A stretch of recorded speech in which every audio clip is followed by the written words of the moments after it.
Dear friends, we are writing from the Shinjek country, from the Arctic wilderness of the Brooks Range, 150 miles north of Fort Yukon and the Arctic Circle, more than 2,000 miles north of Seattle. Olaus Murie was a seasoned Arctic explorer. His favorite Arctic expedition, and his most influential, was the Murie expedition to the Brooks Range. Financed by the New York Zoological Society and the Conservation Foundation, the Muries set out in the summer of 1956 to explore this largely unknown area of northeastern Alaska. Their hope was to have the area preserved as wilderness. The film, Letter from the Brooks Range, was part of their expedition report. Mrs. Murie and I go afield together to climb mountains, to see what's on the other side, or to visit interesting parts of the valley. Often, weary with the day afield, we were glad to get back to camp. Cooking and camp chores had to be done, such as washing clothes in the lake. Mrs. Murie took charge of the cooking. One gets a glimpse of the beautiful country we are in at all times. Wherever we went, we had the ptarmigan. The males, striking in appearance, were conspicuous in the landscape, but the female is more inconspicuous and silent. Sitting on the nest, incubating the eggs, the female ptarmigan blends well with her background. Here we found a recently hatched ptarmigan held in the hand for its picture before returning it to the mother, who was anxiously and bravely fluttering near us. One of the big events of the summer was the caribou migration. One evening the animals began crossing the flats near our camp. There they came, some down the Shinjek Valley, some from over on the pass to the Schaller River. They assembled here, traveling over the open tundra and among the scattered trees, up over the mountain pass back of our camp. I estimated 1,500 in the herd passing by on that one evening. The caribou story is a long one, which cannot be told here. But if ever we are to preserve this species on the North American continent, it must be done in places like this. More than any other animal, the caribou of the Northland needs space and freedom of movement. Food supply is a crucial element. This, then, is the Shinjek country, the Arctic wilderness of the Brooks Range, the land of the North that offers us beauty of landscape, the charm of plant growth, birds and mammals that have found this a good place in which to live. Will we have the wisdom to cherish such places, to leave such parts of the earth in their natural state, to visit them humbly and with appreciation? Our decisions are a measure of our growth. Sincerely, Olaus Murie. Sincerely, Mardy Murie.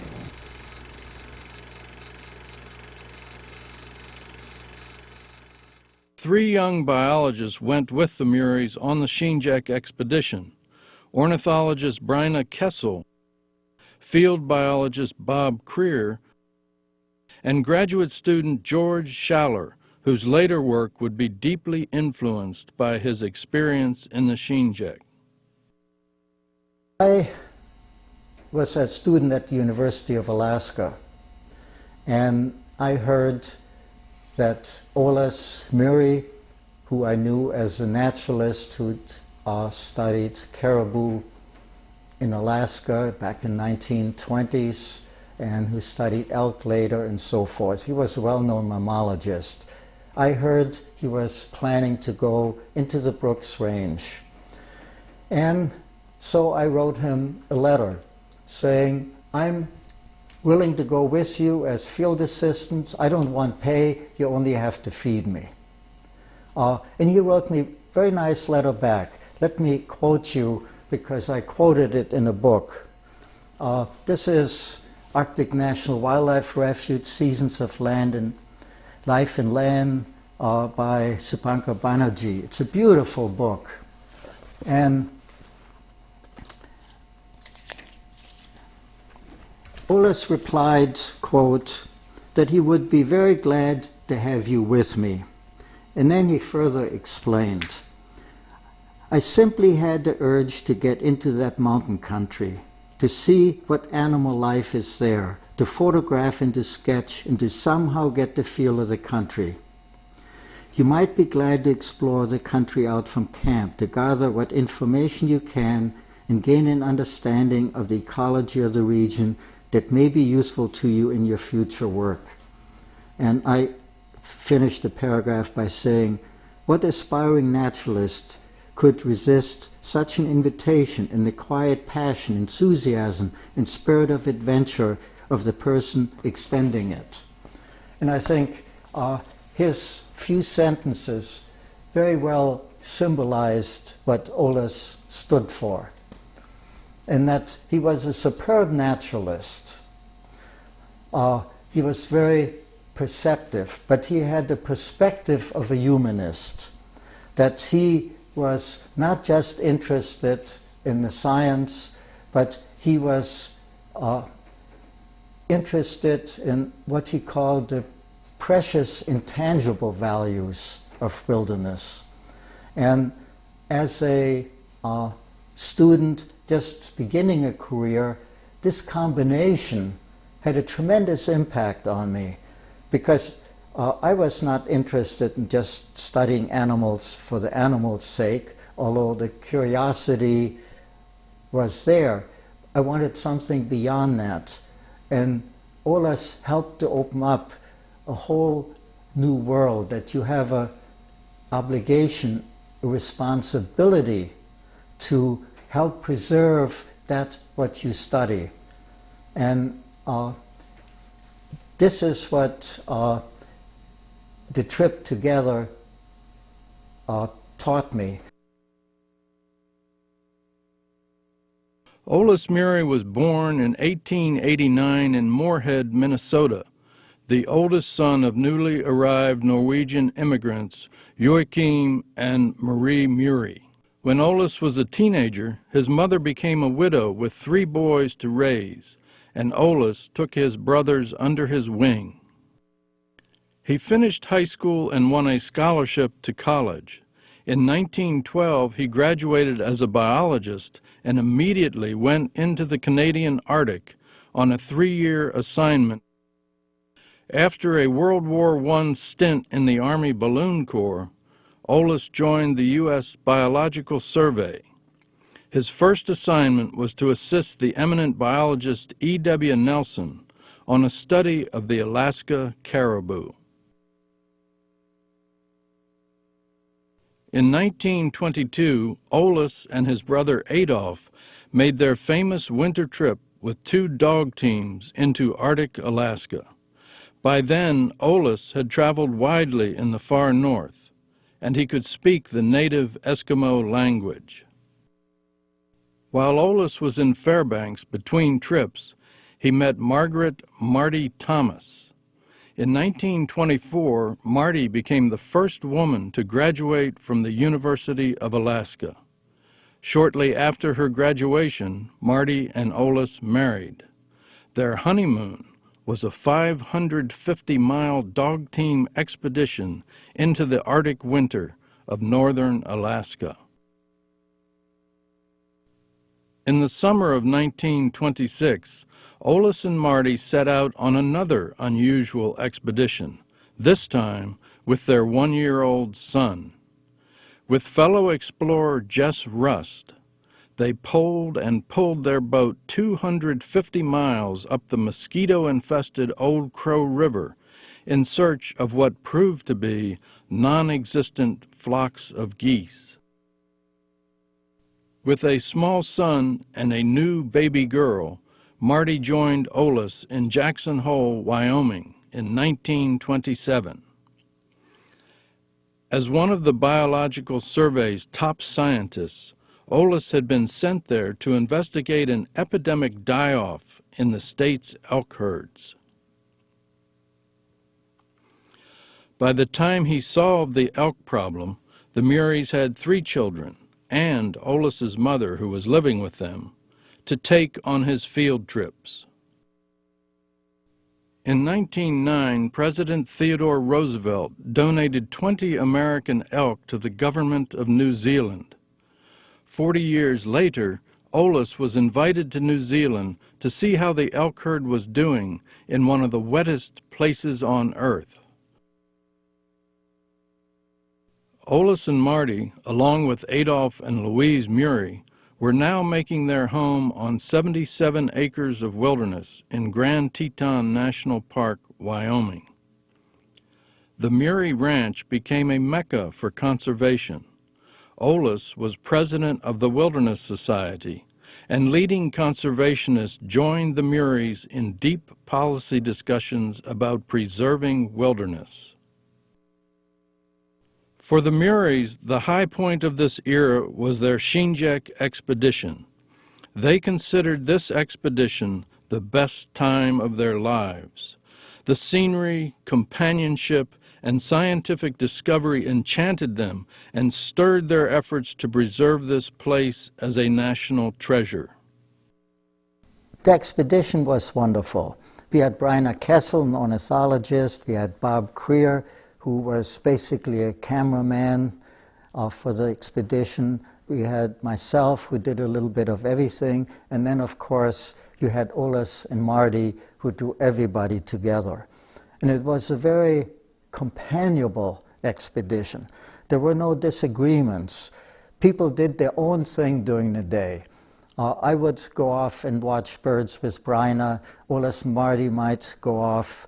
Sometimes we'd switch and go off with different people. In the evening, we come together in camp and we sit and share experiences. Who saw a red fox? Who saw moose tracks? Who saw a bear scat or whatever? And the really wonderful thing was Olaus, in his quiet way, led the expedition. He didn't say, do this, do that. But by example, he made everybody work hard and with pleasure, because he was in his late 60s then, and yet he retained his capacity for wonder, his curiosity in environment. He was always observing with binoculars, taking a picture of a flower, sketching something like a caribou antler. He was always aware of his surroundings. So in a way, he became the spirit of the place, and I think we all responded to that. And I was very impressed because here at his age, we'd be walking along and he'd see bear scat. Now, most biologists would carefully pick it apart, maybe see what is eaten. Olaus would scoop it up in his hand and look at it and be ecstatic over the remnants of this or that in the bear scat and note down what the bear had eaten. And to retain this kind of enthusiasm for nature at that age is something that impressed me tremendously. And our conversations constantly veered back and forth between, I saw this bird, and isn't this beautiful? We must save this area so other people can enjoy it. And so he, in effect, whether or not, everybody looks for a mentor. And to see Olaus and Mardy working together, they became mentors. They almost subconsciously told me, oh, this is the way I want to spend my life, to do some good science and something good for society, to help protect an area for future generations. And so the trip had a long-lasting impact on me. Well, it's been half a century now. Olaus lived to see the Shinjek preserved, but the Muries Shinjek expedition was to be their last. Soon after their return home, Olaus was diagnosed with cancer. Between bouts of surgery, he lobbied with his remaining strength for the Wilderness Act, but he died before its enactment. When President Johnson signed the Wilderness Act in 1964, Mardy was there. Determined to carry on Olaus's work, she persevered, and she succeeded. She received every major conservation award. In 1998, at the age of 95, she was awarded the Presidential Medal of Freedom for her steadfast and inspiring efforts to safeguard America's wilderness for future generations. The summer of 2006 marked the 50th anniversary of the Muries Shinjek expedition. To celebrate this event, the Murie Center organized a return expedition to the Shinjek in collaboration with the National Geographic Society and National Public Radio. George Schaller led this expedition. It was his first return to the Shinjek in 50 years. To his delight, this fondly remembered place was still intact. Like the Muries, he brought with him 3 young biologists. Together, they walked the terrain walked by the Muries and toasted the event with 50-year-old wine. Graduate student Forrest McCarthy helped plan this memorable event. It started when I had a conversation with the director of the Murie Center here, several years ago, way after a conversation with George Schaller regarding the idea of having a 50th anniversary return to the Shinjek. And George Schaller hadn't been back there since he was there with the Muries in '56.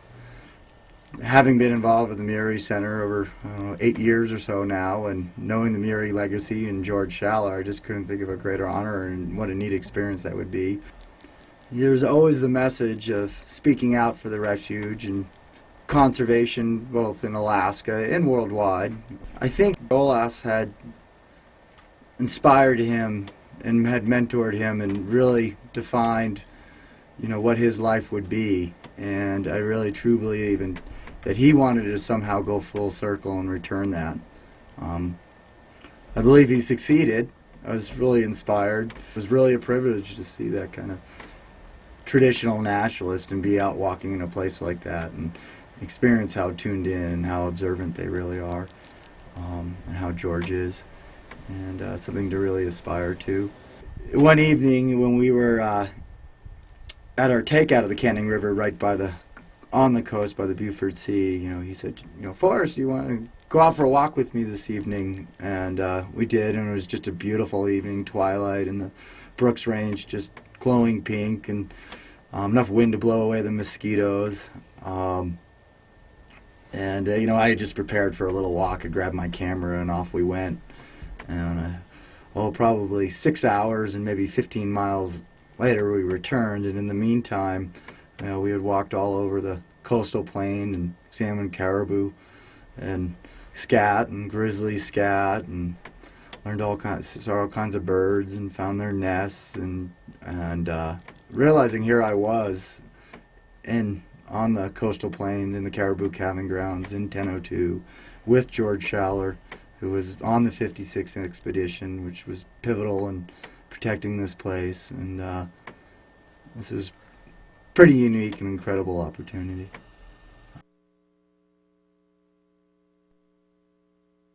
In Grand Teton National Park, on the old dude ranch that became the Muries' home in 1945, the Murie Center now continues the Muries' work.